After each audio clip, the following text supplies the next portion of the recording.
Ladies and gentlemen, life is all about choices. You have the option to choose what music you'd like to listen to, what football club you'd like to support so intensely, in fact, that you would punch other people in the face about it. And you also have the option to choose who is your favorite chess YouTuber. Now, some folks like to say, despite obviously me being the largest channel, that my content is accessible up to a certain point, right? And at that point, advanced players go somewhere else. And one of those places that they go and they prefer is the sensei, the prophet, Grandmaster Daniel NARODITSKY, Danya, if you will. Now, Danya and I are good friends. Well, I'd like to think we're good friends. He might disagree. We don't play a lot of chess against each other because it would be like a child trying to fight his father. It would be like an adult man going to the playground and beating up children. But yesterday on stream, I was peer pressured. And I was peer pressured by the audience to play some games against Danya. So we decided to play a little match where I have to not lose 10 games in a row. Admittedly, he had to go, so we didn't actually get to play all the 10 games. But I'm going to take you through the games. And basically, this is a match where a 2682 plays a 3134 rated player in 3-0 blitz. All right? He challenged me to unrated because even if he beat me, he got 0 points. And if I beat him, I would get like 15 points or 16 points. So, you know. Anyway, I'm going to take you through the games. I hope you enjoy. Danya started with c4, and I went for a modern defense. He played the 3-pawn system, and I went knight c6. This is exactly what I recommend in my g6 repertoire, and now the move e5. Either choosing to plant the knight in the middle, or taking back on e5 and going for a position that looks like this. Danya plays knight c3, I play d6, and this bishop looks a bit strange, but f4 is never really scary. Because if you push my bishop into damaging your structure, I will happily do that. And then I will finish my development. And your space advantage is kind of, it's superficial. I'm not going to, talk about the intricacies of the opening. It's not the most important thing. Yeah, bishop d3. And I played knight f6, and we both castled, and he went bishop g5. So my position is completely reasonable here. And there's actually a very funny tactical trick. I can play the move h6. The point is that if he takes, I can play knight g4, and then if he takes this, I can play check here and queen h4, and I win the game. Now, I didn't see that, so I played queen e8. My idea with queen e8, I actually have a tactic here, which I thought was quite cool. The idea of queen e8 is not just to unpin myself, it's to play, for example, bishop takes h2, but not specifically, I guess, after knight d5. After knight d5, it wouldn't work. Wait, now that I'm sitting here and I'm saying this out loud, I'm realizing that this doesn't work anyway because I thought I was forking him, but the idea was f4. Wow, that's crazy. I'm sitting here making a recap of my match versus NARODITSKY, and I'm realizing the things that I was doing don't even make any sense. Incredible. Well, you see the level difference. He played queen d2, which I thought stopped my idea because now the bishop is defended. That's very funny. And I'm slightly worse here. I'm slightly worse because, he's kind of got the better future prospects of knight d5. I have some dark squared weaknesses, but that didn't stop me from creating threats.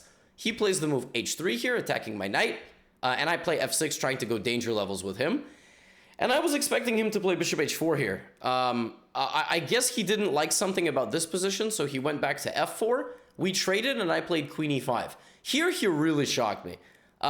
Again, my knight is hanging, but his queen is hanging, so this is the idea. So he shocked me by playing the move knight e2, and here I played g5. Again, I'm forcing him to take me, and I actually thought he should slide back here and try to get the knight here, but he decides to take.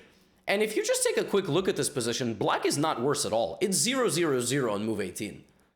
I mean, I've equalized against Danya, even though he's, nearly 500 points higher than me. So for me, this is already like a win. The problem is that against a guy like NARODITSKY, who's 3100 blitz, you can't just be good in the opening. You can't just be good in the middle game. You got to be good the whole game. And that's the difference. At 2600, you don't have to be good the whole game, all right? You can be good for certain bursts, right? So I play a5, and then I play a4, trying to dislodge his defenses of his queenside. And very quickly, he starts making me pay. So quickly, his evaluation grows as he seizes control of the A file. And now I have to be very passive. I choose to play rook a6 to now kick out his knight and play a little bit passively defending my weak pawn. Now, I'm worse. We've gone from zeros to 0.7 because I've miscoordinated my pieces. He has much kind of clearer game plan here. But I very quickly seize back control of equality with the move c5. So I've created a symmetrical c-pawn structure. I have a passed a-pawn now, and I'm just playing defense. I mean, he's attacking, I'm defending, back to zeros, right? Of course, it's a 3-minute game, so time is of the essence. Nice move by Danya, but now we're in a knight and bishop endgame. I'm definitely not any worse. I bring my king to the middle, and now I start advancing my pawns. That's the only weak link of my position. He plays the move g3, gambiting this pawn. His idea of gambiting this pawn is that now there's going to be tactics. So I give him a couple of checks, and then I go here, and he checks me and starts pushing his pawns. A very scary position because he's about to get connected past pawns. He's going to have the 2 on 0, which is exactly what happens with the move e5. Notice how every pawn is under fire here. If I take and here and g2, he has e7 and he gets to my king first and he wins. He wins because it looks like I'm stopping a queen, but I'm not. And what's going to happen is anywhere I move, he queens with check. So he calculated that. That's 3100 level endgames for you. So I go like this and I play defense here and he's still swarming me, but it's still equal. It's an equal position. And it was equal all the way down. I mean, he got in, obviously, but I got my pawn down to h2. He's harassing me here. Knight f2. And a couple moves later, I actually made a queen. I was up a piece. Now, what's funny is that I'm losing here. There was a better way to defend this position. Like I had to play king c8, apparently. But it's a time scramble. And he misses a win somewhere here. He goes to e7. He should have gone to f7, which allows me to sacrifice my knight for one of his pawns. It's a draw. This is a draw because, you know, he's going to go here and, well, he beats me on time. He ends up beating me on time here. I ran out of time. But it's a draw. I mean, I can't be that unhappy. I just went toe-to-toe with NARODITSKY for 70 moves. I lost on time. He played much more efficiently on the clock than me, but I can't be too unhappy. All right. One game in the books for Naro. Let's go to the next game. This game is a modern... I played well, actually, it becomes a modern. It started as a London, Jababa London. But this is one of NARODITSKY's favorite openings with black. I just played it against him. And this just really leads to complex imbalanced positions. The computer here is always like, oh, white is +1, but it's the most mysterious +1 ever. And as you can see, Danya's already kind of attacking my center with c5. I'm trying to defend my center, and he's chipping away at my queen side. He's completely equalized already. It's already zeros. There's basically absolutely nothing wrong with this position. You know, he just finishes his development. And here I make a grave mistake. I try to throw a punch at a man probably 20, 30 pounds heavier than me and like 7 inches taller. I'm 5'9", Danya's like 6'2", 6'3". I don't know what that is in meters, by the way. I'm sorry. You're going to have to 5'9" inches. And now you know how tall I am. 175? No? Meters? I don't know. E5. Yeah, this is silly because he's going to win my pawn. Now, I could have done bishop a6, queen d6, sacrificing my knight, going for bishop c5 with this idea, and if this queen c6, I didn't see that. Stockfish saw that. I didn't see that. So I went here, Danya consolidates, and he actually delays taking my pawn a little bit, but he's just -4. So, yeah, this was a fundamental not understanding how to play this opening by me. Really, I should try to avoid, in most cases, stuff like this against Naro. Probably my best chances of beating him, if I'm going to play d4, g6, are to play into a King's Indian. So I know he plays King's Indian, so maybe next time I will be playing my 4 pawns attack or something, but we'll see.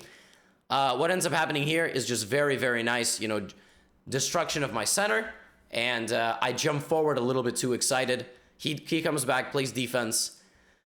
And finally, he's going to win my pawn. And when he wins my pawn, this bishop ends up being an absolute monster because it actually just decides the game. You say, Levy, how does this bishop decide the game? Takes. I can't stop mate. I just straight up can't stop mate. Like, there's nothing I can do. If I play rook a2, rook d1 is mate. So, yeah, that bishop proved to be the difference maker. In this game, I got absolutely vaporized. I mean, like I said, child fighting his father. Wasn't even close. Third game, I have black again. This time he goes d4. This time I play e6, b6. I just wanted to sample all my courses, you know, show you the positions that you can get. Also, what I appreciate about Danya, with black, he plays very consistent openings.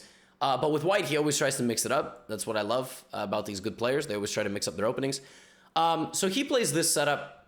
And we get this French structure where he's decided to put his knight on e2 and f4. And the idea of putting the knight on f4 is the pressure on the black center and also the pressure on the king side. So queen g4, knight h5. If I ever castle, I'm just going to get absolutely vanquished. So it's really, really difficult here. Natural moves by players here are knight f3, but Danya knows a thing or two about chess. So he plays this approach. This approach with the knight on e2 is the best approach to this setup by black. It's not losing by any stretch of the imagination. I play the move g6, so I'm kind of laying out some spike traps. I'm not letting his knight get close, not letting his queen get close. And then I come back and he plays rook e1. And, you know, obviously I'd like to start expanding on the queen side. Turns out that knight e6 here wins. The computer wants to sacrifice 2 pieces and then even give away the bishop. And the computer just thinks that this is winning for white. So the computer wants white to lose all his pieces, but the computer thinks there's no way for me to attack, for me to defend white's attack. Pretty incredible. Both of us missed this. I mean, generally, when there's a sacrifice of like all the material, you really just don't think that, you know, but you don't think that you're gonna have enough firepower left. But the idea is quite simple. You're gonna take one more pawn with check, and then you're just gonna bring the rook, and like I just can't stop it. All my pieces are pretty bad. So yeah, he didn't do that, and I didn't see it, so you know that's good. And instead now I played knight f8, so now my knight anchors my pawn, so he's much better. Here he's also much better if he plays the move knight h5, which is also just an absolutely incredible move. Jumping past my spike to go here, and now my rook is trapped. If this, then this. Stockfish is such a scumbag.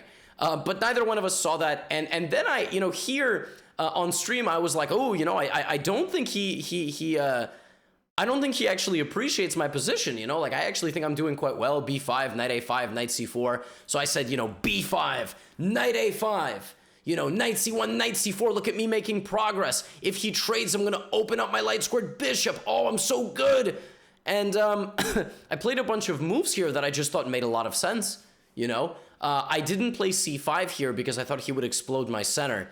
Stockfish is just not concerned. You know, I played a bunch of moves. And I was like, I'm doing a good thing. Yeah, it's like +2.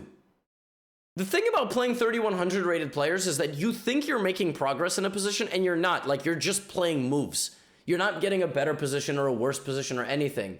I mean, it's just, yeah, like, it's just, yeah, I mean. So now I played c5, and I tried to win my pawns back like this, and I thought, again, I'm making progress. He plays knight b3, trying to go for here or here, and I take c3. So I take a little bit of a gamble here, and I'm very passive. But if you give me a couple of moves, I'll play knight, like for example, like just if you understand, like I want this. If you give me a couple of moves and I get to castle, I'm literally better, and I might even be winning if I get a couple of pawns. But against the 3100, he understands that the game hinges between 1 or 2 moves. You give me a couple of moves to consolidate, it's over. So he plays queen f3. The queen f3 completely stops me from moving my knight because he's going to sacrifice, he's going to play queen f7, and I'm just going to get absolutely bulldozed. So when he plays queen f3, I play rook a7 to defend my pawn. So now maybe I can make some progress. And Danya here can't resist and sacrifices his knight in the center of the board. The craziest thing is I'm winning here if I find one move. It's actually, in hindsight, not the craziest move to find. Not the craziest move to find. But everything is a lot easier when you are not in the middle of the game and you have a minute on the clock. The threat is this.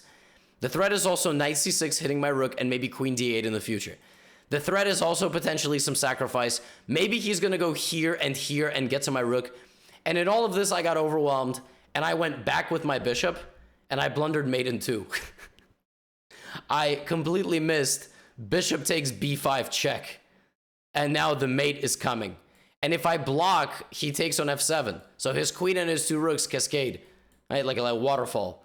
So against guys like NARODITSKY, the game can end basically instantly.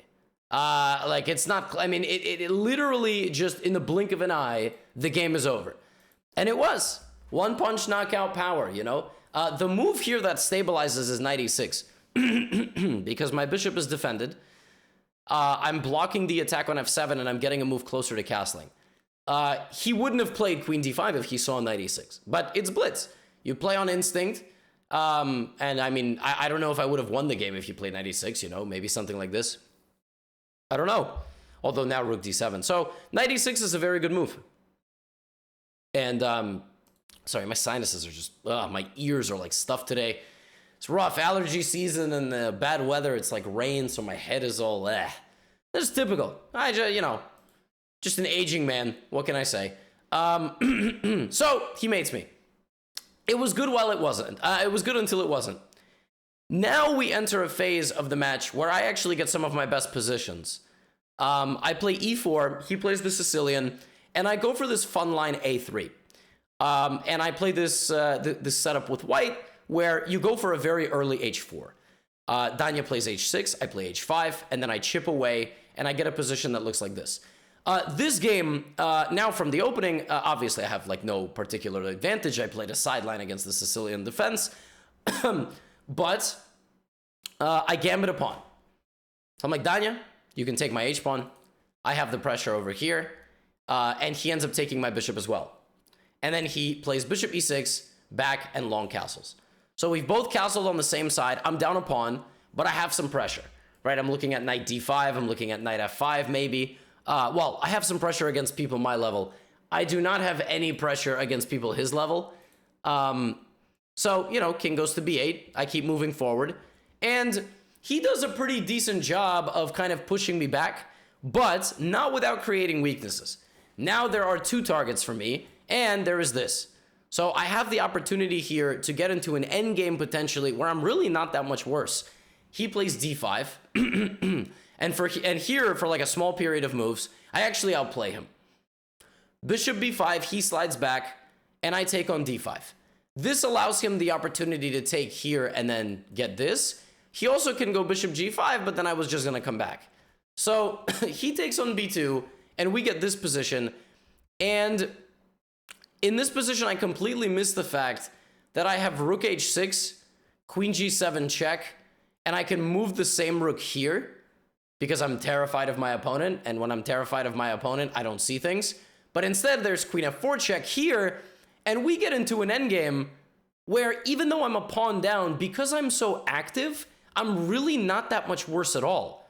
Like, Danya has to defend his h-pawn with his rook, so his rook can never get into the endgame. And what happens is that, you know, both his rooks are stuck protecting. So I play rook g6, and it's just equal. It's equal again. Just like it was in the first game. I mean, I'm kind of I'm playing on equal terms, but of course, time is of the essence. And I start trying to, break apart the pawns, which is a huge mistake, by the way. Here, what white should do is nothing. I should literally play rook h1, rook h4 the rest of the game. Maybe I can come back around this way and then try to get to these pawns, but I'm trading off his weakness. His doubled pawns are a weakness, and now I'm trading them, and now his rook can suddenly get in and cause me problems, but I stay calm. I stay calm, and we get into a position where it's again, it's a two rook endgame, and he's trying to get his rook down here, and he does. Rook c2, and now he's winning. He's winning by giving me a check, and then hiding his king behind my pawn. It's incredible. To threaten mate. And then he can win with king a2. It's unbelievable. His king can sneak behind my pawn, and then I get ladder mated. He misses it, I miss it. Instead, he goes this way, and I save the game. I swarm my rooks, and then I pick up a pawn, and this endgame is actually a draw. I think if I didn't take, I think rook e8 and some perpetual. Now, it's very silly to sit here and go, I drew NARODITSKY in 50 moves, but then he beat me on time. Meh. That's not the point that I'm trying to make. The point that I'm trying to make is, beyond my absolutely terrified state, by the way, he did end up beating me. I had like 2 seconds left, and I blundered. It's either mate or I lose my rook. But a couple of moves ago, I actually managed to equalize in the rook endgame. So, and then, like I said, in a little burst of the middle game, I actually played slightly better than my opponent, and I took it from a worse position to an equal one. So, this is a confidence boost for me. But unfortunately, I wish I could be more consistent because,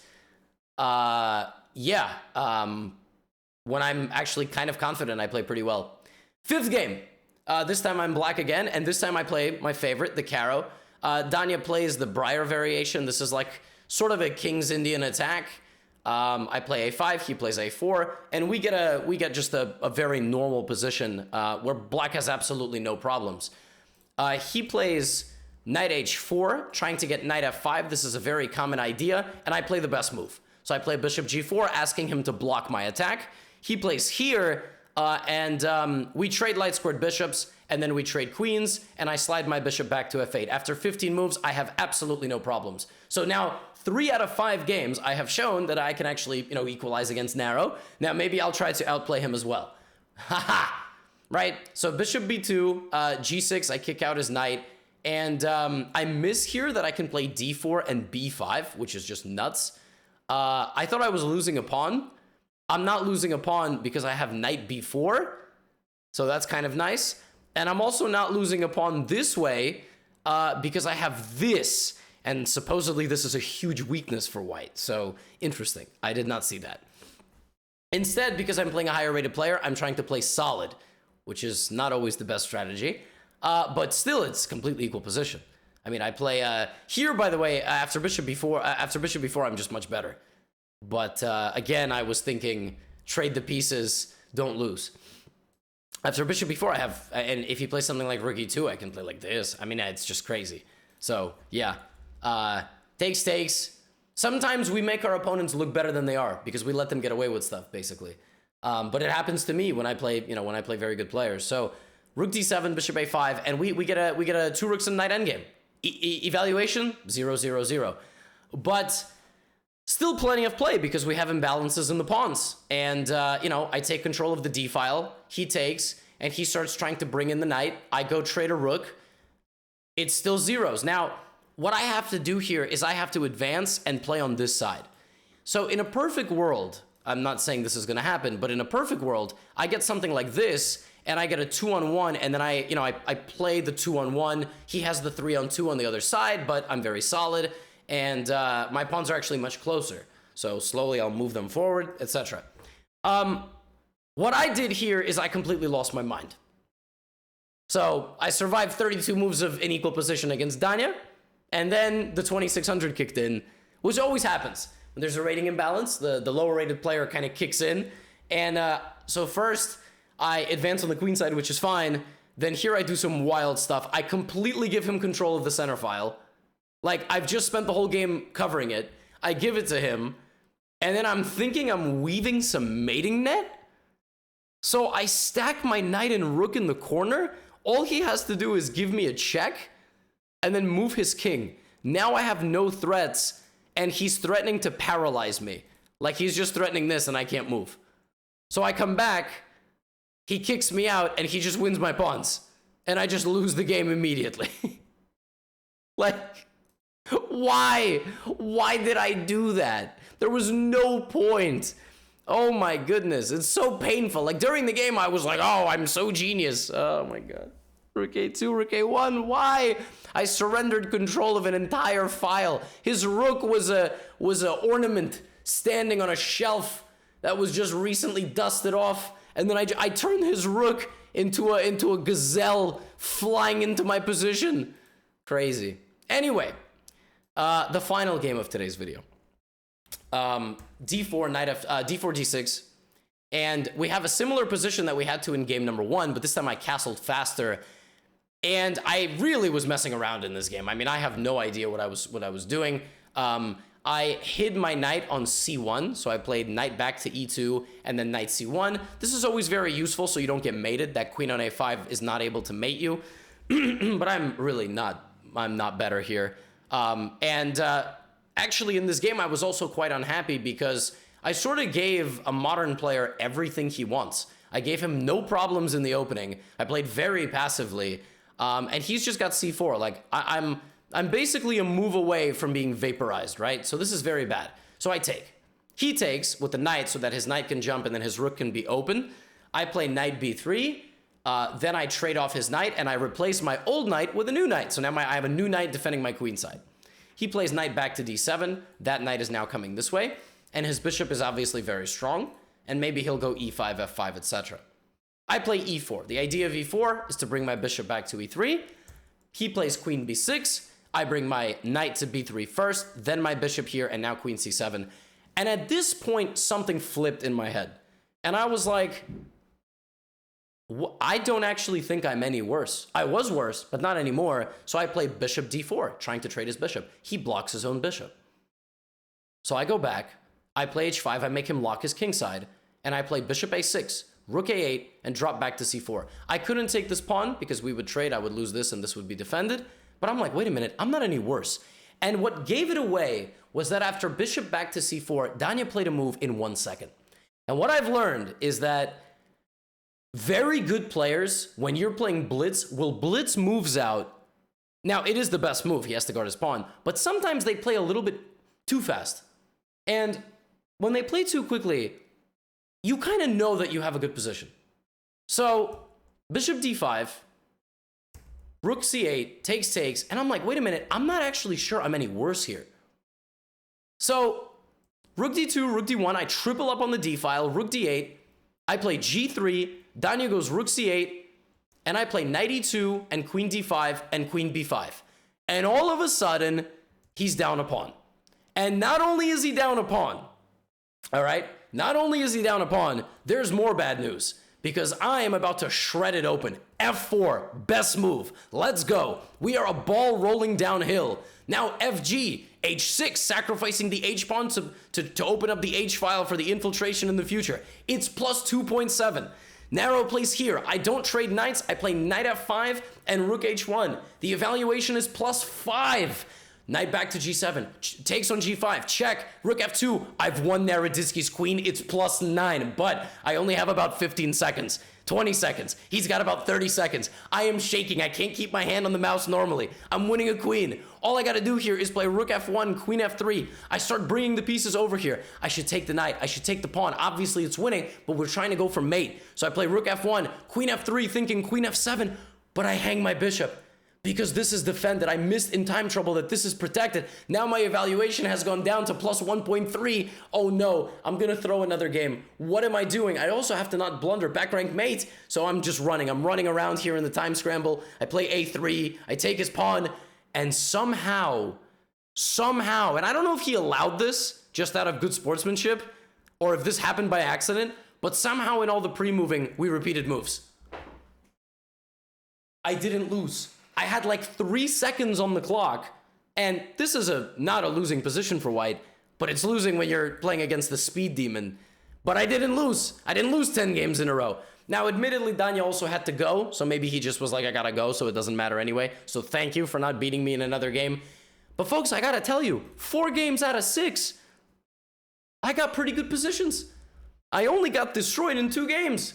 For me, that's a win. Even though I didn't win a single match in this video, this is now 2 videos in a row I've uploaded where I haven't won a single game, by the way, if you missed my video yesterday. So I'm quite happy. I have to say, I am pretty happy, you know? Can't win them all, but especially you can't win at all against NARODITSKY. So I hope you enjoyed. The level difference is incredible, and just the level of consistency you have to hold is so high. So thank you to Danya for the match. And if you're lucky enough to watch this video today, on May 19th, 2022, in like 4 hours, I'm going to be doing commentary with Danya on the I Am Not a GM Speed Chess Championship. So, yeah, and if you're watching this way in the future, well, hello. And friendly reminder, you can like 2 creators without tearing any other down. Sounds good? You can like me or Danya. You can hate one of us, but you don't have to publicly say that in anybody's chat or community. It seems to be a thing nowadays. Like, you can only like someone and hate everybody else. It's very strange. We're good friends. If I send him a text message right now, he would respond. No, he wouldn't. He's probably asleep. I'll see you in the next video. Get out of here.